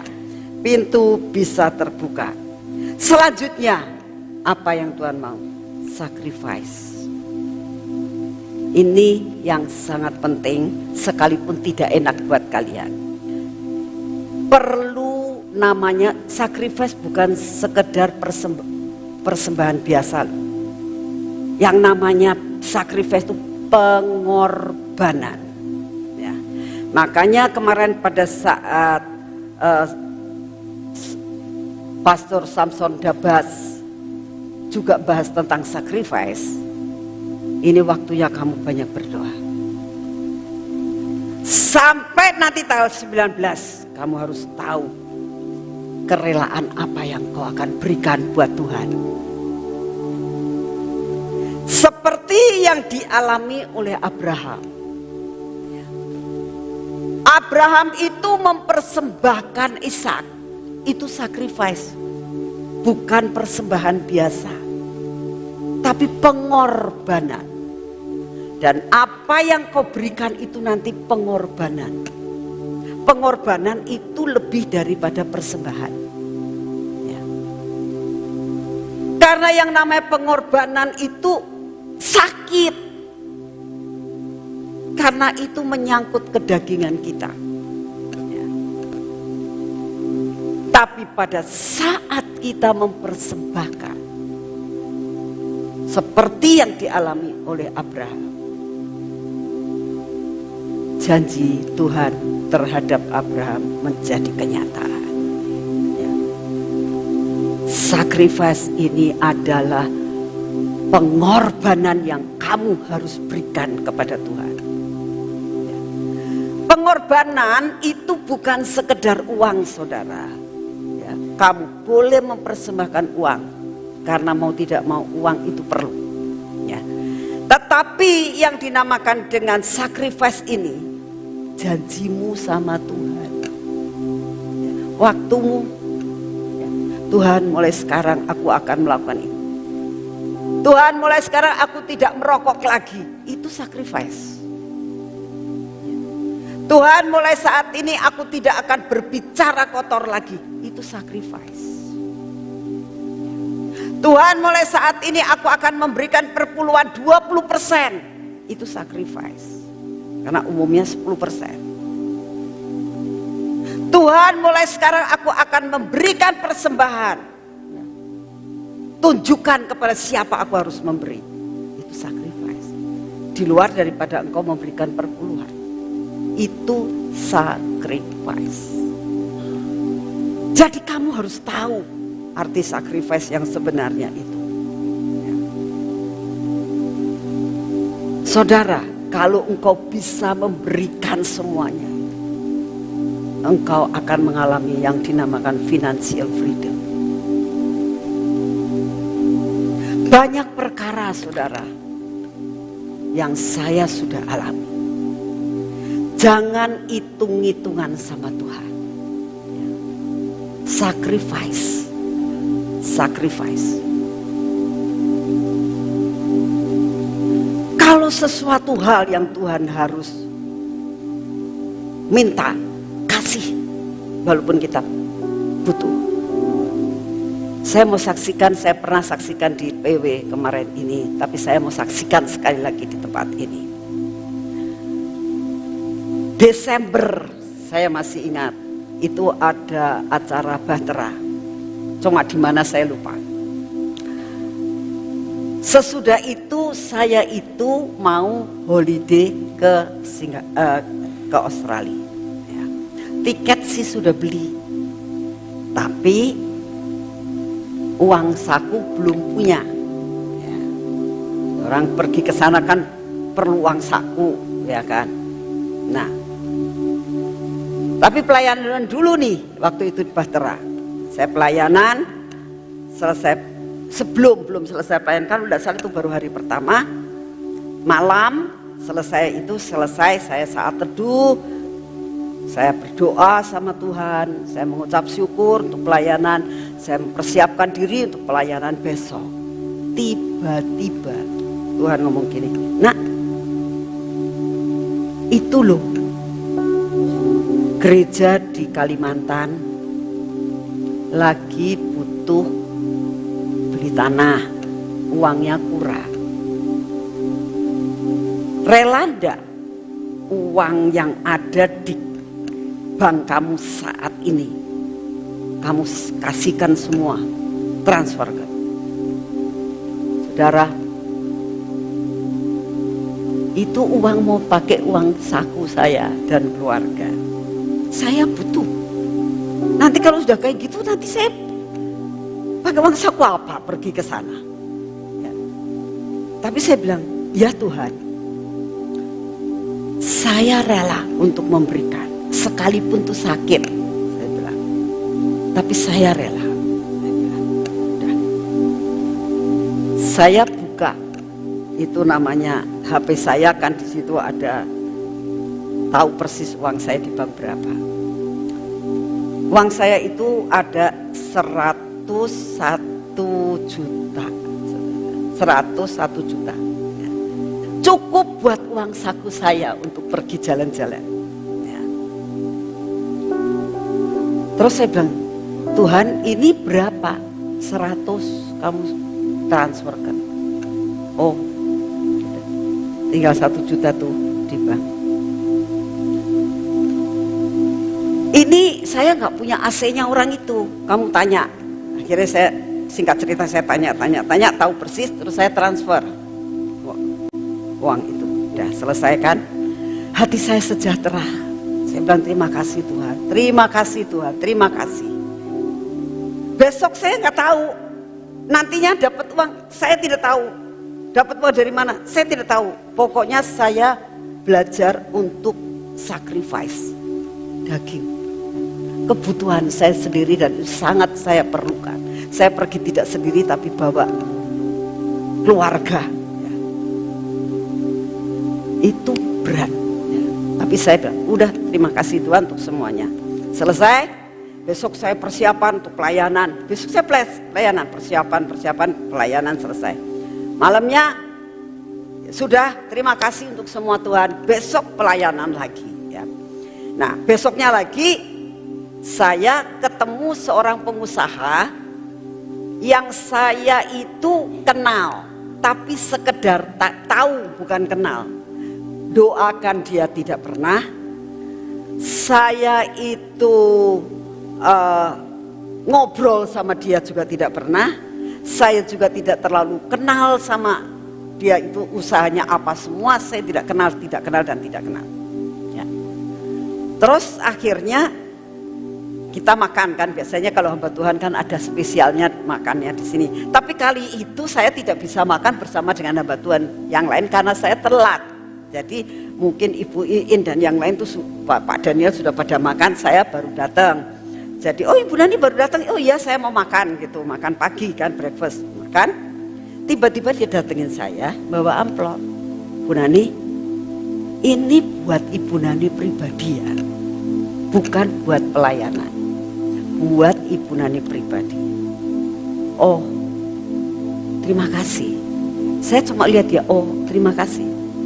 Amplopnya tipis, otomatis itu cek pasti. Yang bertebel kan pasti buat duit.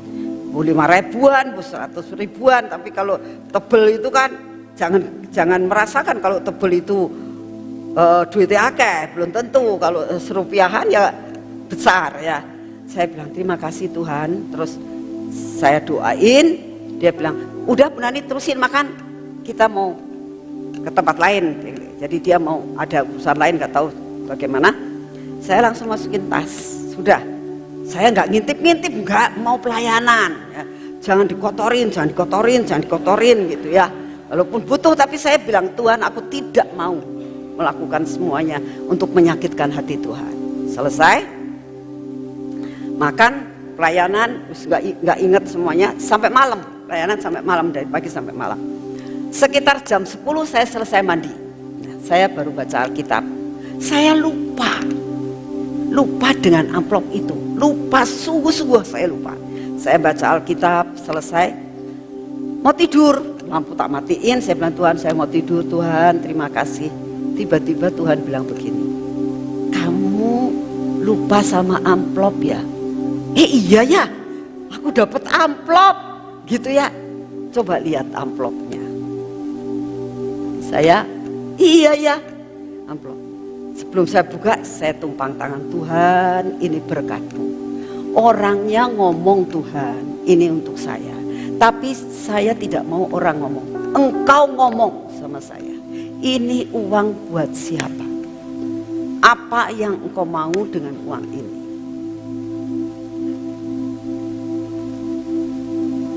Gak ada jawaban. Sekali lagi Tuhan, aku tidak akan buka sebelum engkau bicara kepada saya. Dan Tuhan katakan, seperti yang orang itu ngomong, itu buat kamu. Oh, terima kasih Tuhan, terima kasih. Terima kasih Tuhan. Jadi saya buka. Saya terkejut dari ngantuk jadi melek. Sungguh, lampu tak nyalain jadi. Ini bener tah. Ini bener tah. Saudara, dapatnya tuh loh. Saya ngasih 100 juta. Saya dapatnya an. Sungguh, saya matanya melok. Aku belum pernah dapat uang segini loh Tuhan.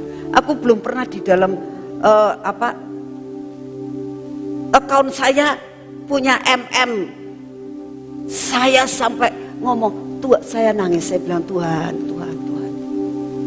Engkau tidak pernah meninggalkan saya. Betul-betul saya mau sampaikan kepada saudara, jangan hitung-hitungan sama Tuhan. Kalau engkau disuruhkan untuk sacrifice apapun, beri seperti yang Tuhan mau. Itu namanya engkau menyalibkan. Itu daging, itu korban. Ya. Saya berani mengatakan ini karena saya mengalami sakit, cukup sakit. Tapi selesai itu saya bersukacita. Saya bilang, Tuhan, engkau tidak pernah mau utang. Engkau ganti berkali-kali lipat dari apa yang saya berikan. Dia tidak pernah mau berutang. Saya berdoa supaya saudara dan saya mengerti apa arti sacrifice. Doa, saudara. Satu hal penutup ini saya mau sampaikan kepada saudara. Tuhan akan berikan yang namanya financial freedom ini sampai spektakuler. Sungguh.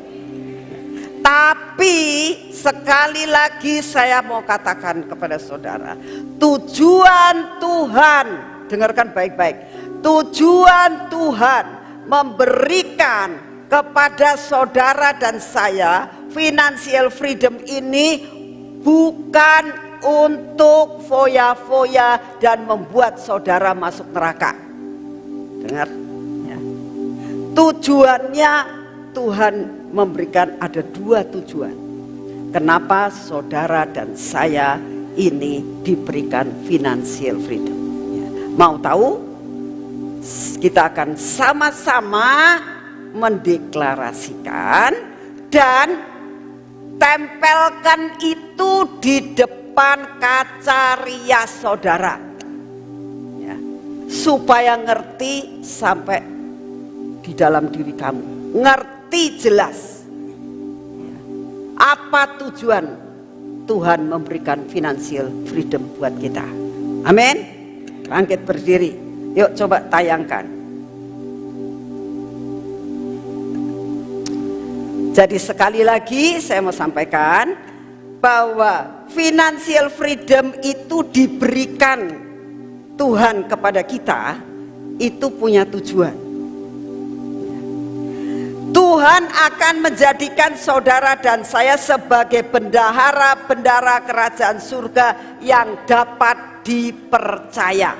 Ingat ya, Tuhan itu akan memberikan financial freedom buat saudara dan saya itu dengan tujuan yang pertama, Tuhan akan menjadikan saudara dan saya sebagai bendahara-bendahara kerajaan surga yang dapat dipercaya. Dan yang kedua, saudara dan saya diberkati supaya untuk memberkati. Ya. Jelas ya? Jelas ya? Ya, jelas ya. Jadi saya berdoa, saudara tahu, itu semua aksesoris, ya, tidak dibawa pulang, ya, tidak dibawa pulang. Jadi kalau saudara itu merasakan, wah aku pengen ini, ingat, itu tidak dibawa pulang, itu tidak dibawa ke surga. Ya. Jadi itu aksesoris. Perlu ndak aksesoris? Ya perlu atuh. Bener nggak? Perlu nggak? Perlu. Ya, perlu. Ya. Jadi sekarang kita akan katakan bersama-sama ya. Saya baca dulu ya. Saya baca dulu, nanti kamu ngikutin nantinya ya.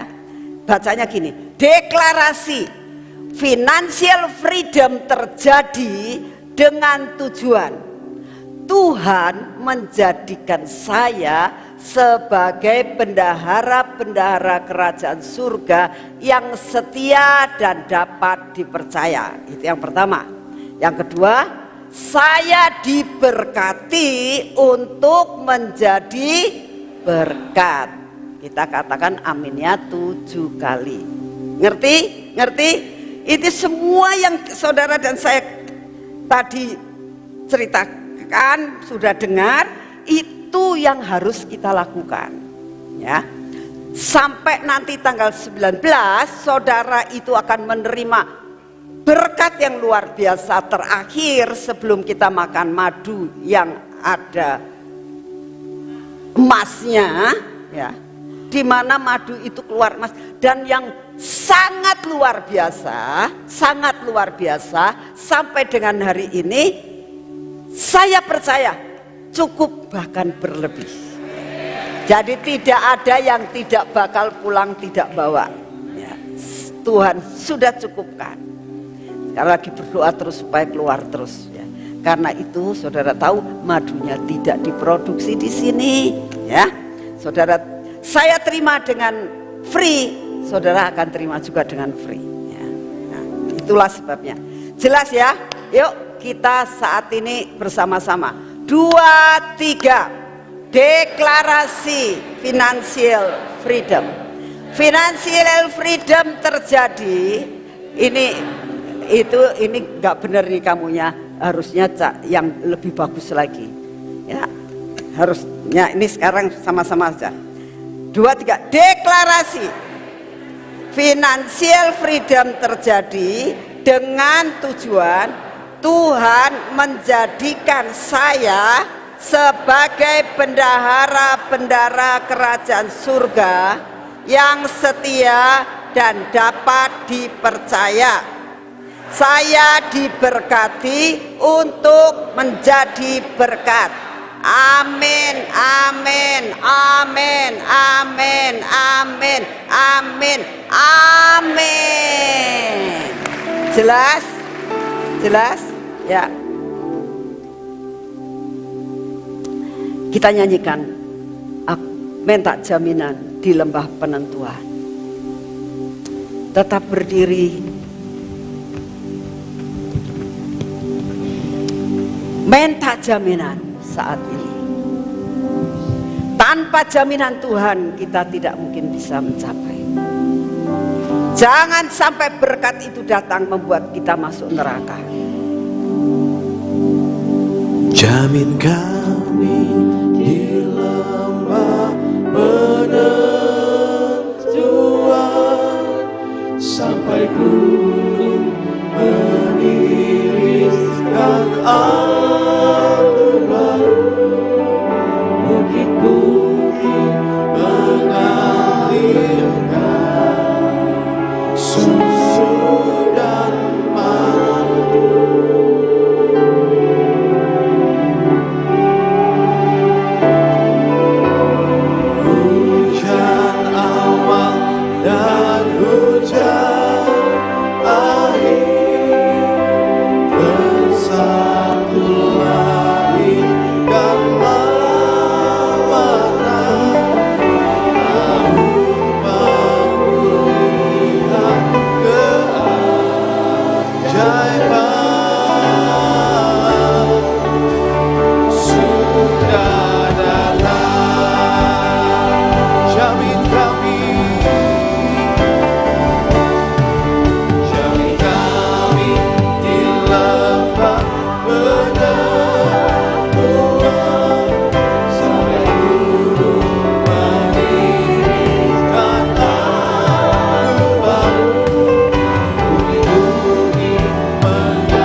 yang baik pasti terjadi. Semua yang baik pasti terjadi. Genapi atas hidupku semua yang baik, baik pasti terjadi. Sedang tergenapi atas bangsaku semua yang baik, amin, pasti terjadi. Sedang tergenapi atas hidupku semua yang baik pasti terjadi. Sedang tergenapi atas bangsaku.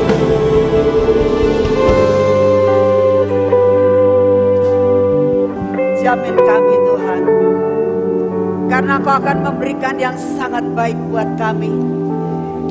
Jaga hati kami Tuhan, buat kami benar-benar menjaga hidup kami untuk mendapatkan jaminan daripada-Mu. Ingatkan kami setiap hari, semua yang Kau berikan buat kami itu adalah hal yang tidak kekal. Kami akan mengejar Engkau. Engkau adalah kekekalan. Engkau luar biasa. Kami tidak mau menukarkan Engkau dengan barang apapun juga. Terima kasih Tuhan, meteraikan semua firman-Mu dalam hidup kami. Di dalam nama Tuhan Yesus kita katakan sama-sama, amin.